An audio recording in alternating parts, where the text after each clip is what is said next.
Muy buenos días. Se dirige a ustedes la pastora Julie Crosby. Soy pastora de la Iglesia Evangélica Luterana en América y resido en el Southeastern Synod, donde sirvo. Les voy a interpretar al español un sermón escrito por la ayudante del obispo Kevin Strickland de nuestro sínodo Southeastern. Este sermón fue escrito por la reverenda Karen Boda. Los textos para el 13 de septiembre son Génesis 50 del 15 al 21, Salmo 103 del 1 al 13, Romanos 14 del 1 al 12 y Mateo 18 del 21 al 35. Y les voy a leer el Evangelio. Entonces Pedro fue y preguntó a Jesús: Señor, ¿cuántas veces deberé perdonar a mi hermano si me hace algo malo? ¿Hasta 7? Jesús le contestó: No te digo hasta 7 veces, sino hasta 70 veces 7. Por esto sucede con el reino de los cielos como con un rey que quiso hacer cuentas con sus funcionarios.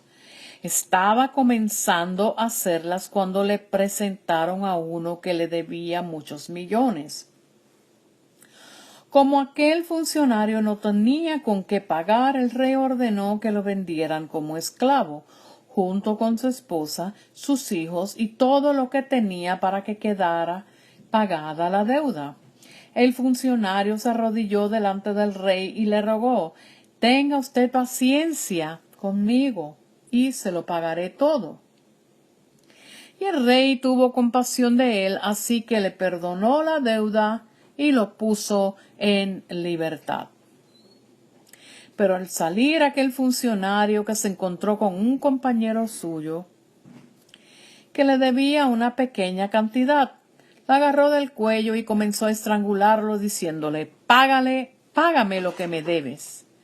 El compañero, arrodillándose delante de él, le rogó: Ten paciencia conmigo y te lo pagaré todo. Pero el otro no quiso, sino que lo hizo meter en la cárcel hasta que le pagara la deuda. Esto dolió mucho a los otros funcionarios, que fueron a contarle al rey todo lo sucedido. Entonces el rey lo mandó llamar y le dijo: Malvado, yo te perdoné toda aquella deuda porque me lo rogaste. Pues tú también debiste tener compasión de tu compañero, del mismo modo que yo tuve compasión de ti. Y tanto se enojó el rey que ordenó castigarlo hasta que pagara todo lo que debía. Jesús añadió: Así hará también con ustedes mi Padre Celestial, si cada uno de ustedes no perdona de corazón a su hermano. Este es el Evangelio del Señor. Alabanza a...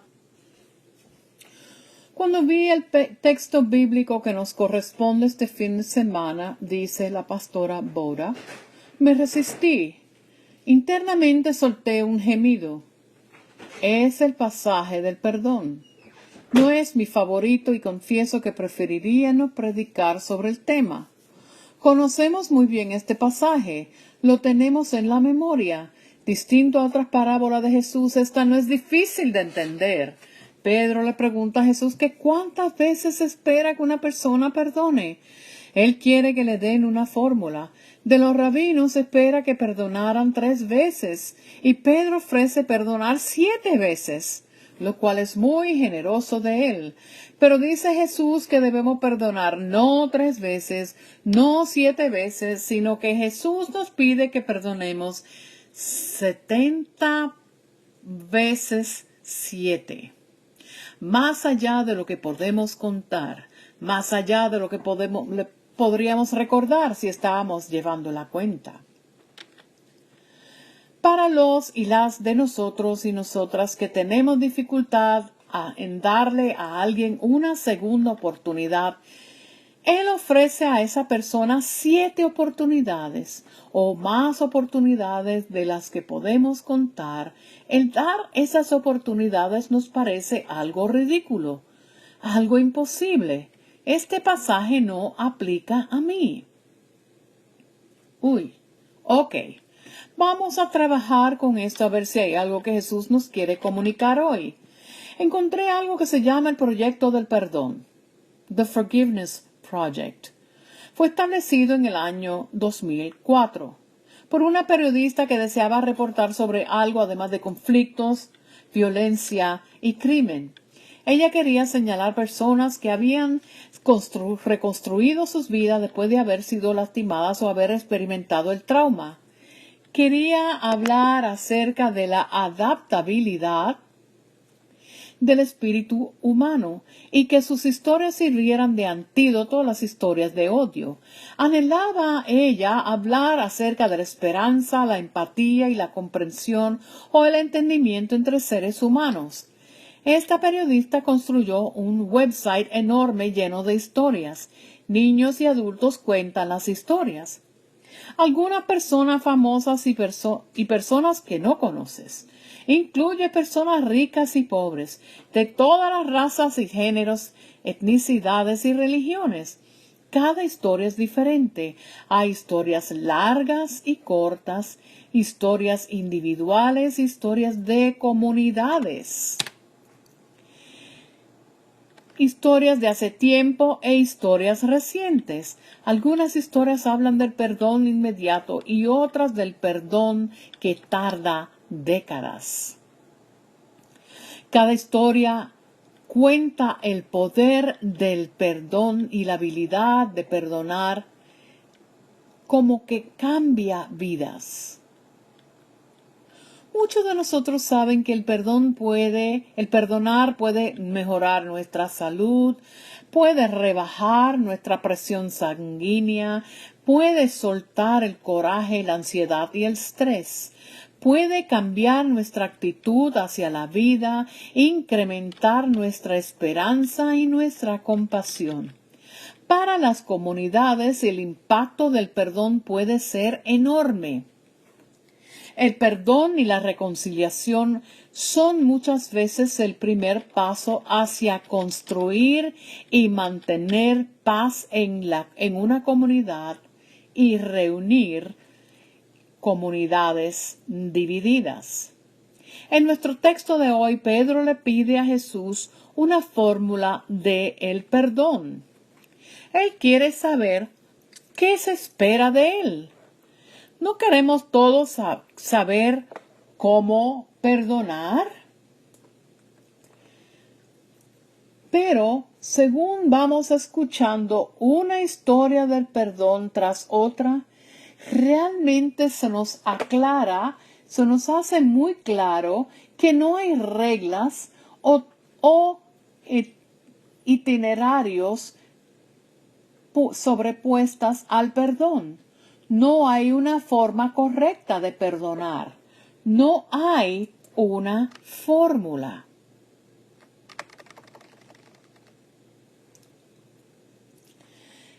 El perdonar es un viaje. Es un viaje de toda la vida y no hay atrechos en este viaje. El perdón también nos damos cuenta que es muy difícil. Mirando mi propia vida, yo sé que el perdón es difícil. Lucho para perdonar aquellas cosas pequeñas diarias. Las palabras fuertes que me lanzaron en un email o en un texto.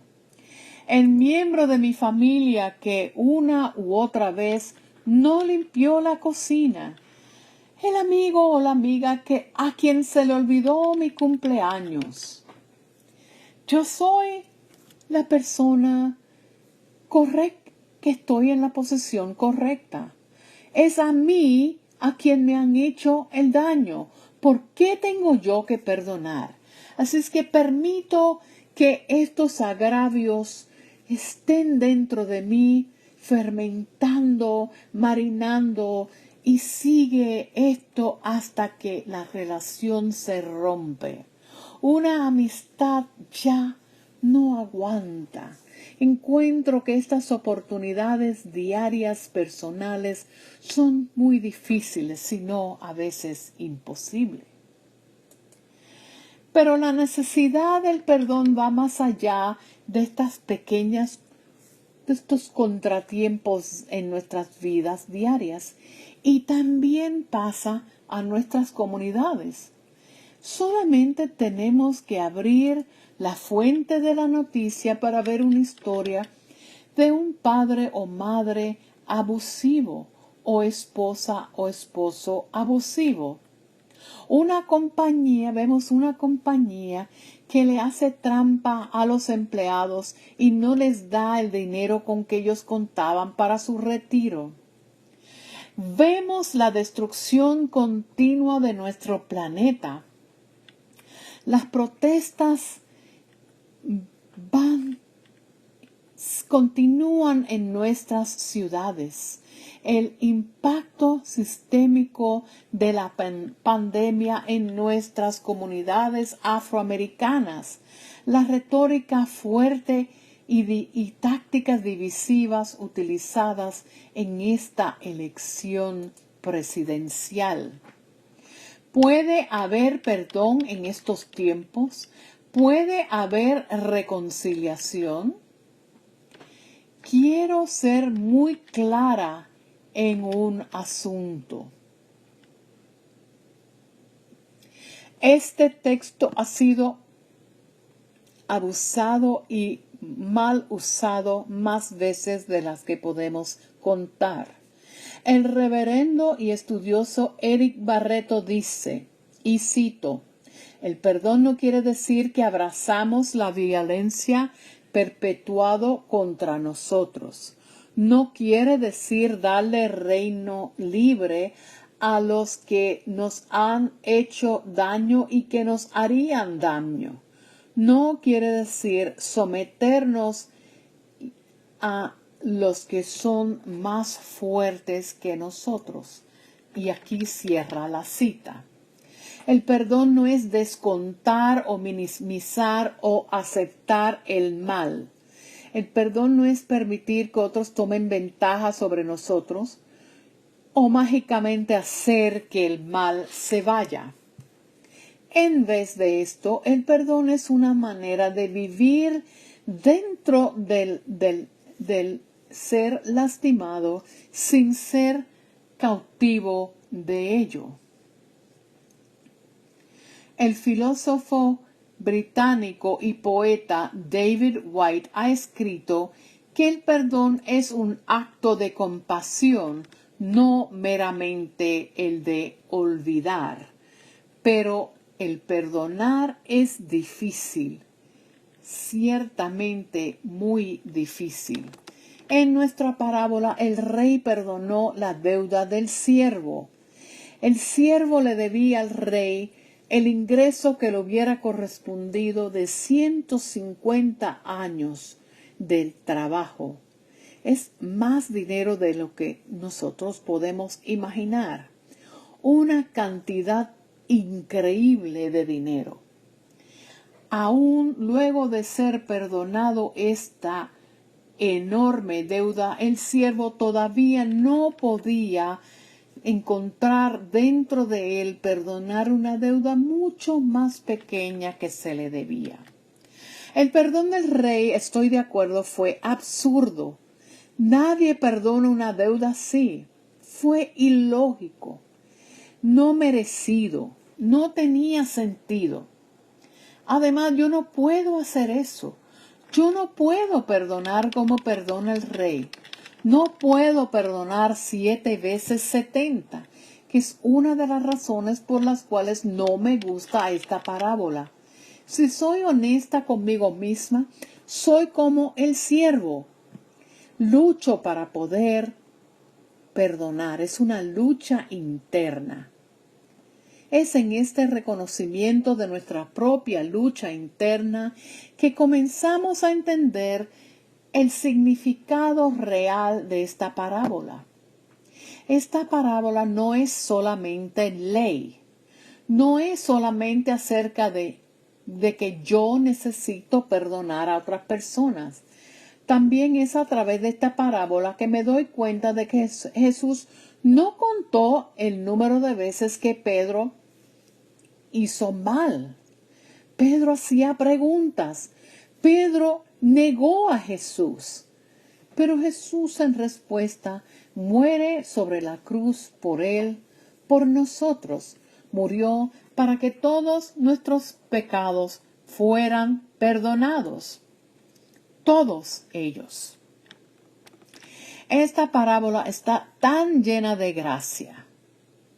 Gracia por la cual yo puedo entender que yo también necesito ser perdonada.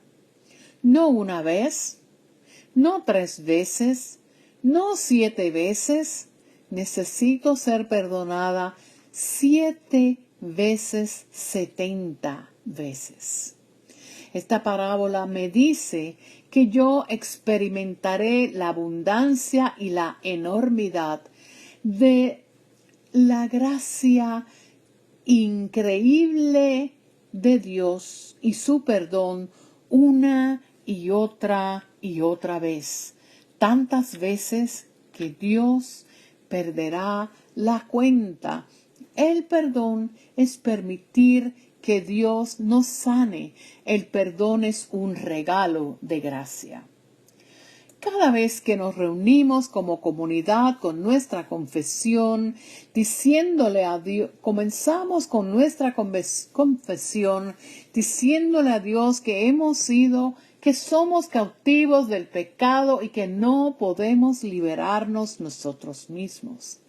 Decimos que hemos pecado contra Dios y contra nuestros semejantes.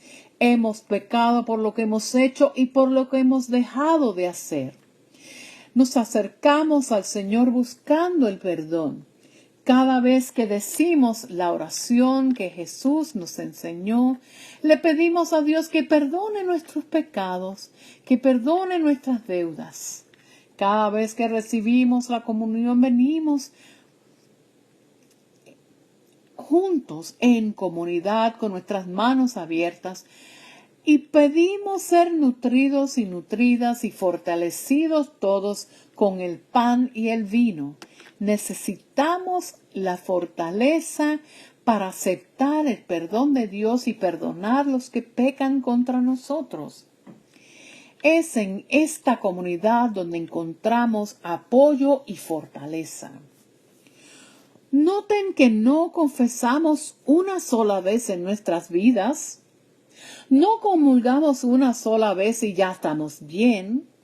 No aprendemos la oración de Jesús y la decimos una sola vez. El perdón no es una fórmula. En vez, nuestras vidas con Cristo, nuestra vida con Cristo es un viaje. El camino al perdón es un viaje. No lo podemos hacer por nuestra propia cuenta y no es necesario que lo hagamos. Reflejemos sobre las palabras de la absolución hoy. Sientan la presencia y el poder de Dios en estas palabras. Dios Todopoderoso en su misericordia ha dado a su Hijo para morir por nosotros y por sus méritos nos perdona todos nuestros pecados. Como ministra llamada y ordenada de la Iglesia de Cristo y por su autoridad, yo por lo tanto les declaro a ustedes el pleno perdón de todos sus pecados en el nombre del Padre, del Hijo y del Espíritu Santo. La sorprendente abundancia y poder del perdón de Dios te es dado. Acéptalo y permite que el perdón de Dios transforme tu vida. Permite que el amor de Dios te libere a fin de que puedas liberar a otras personas. Amén.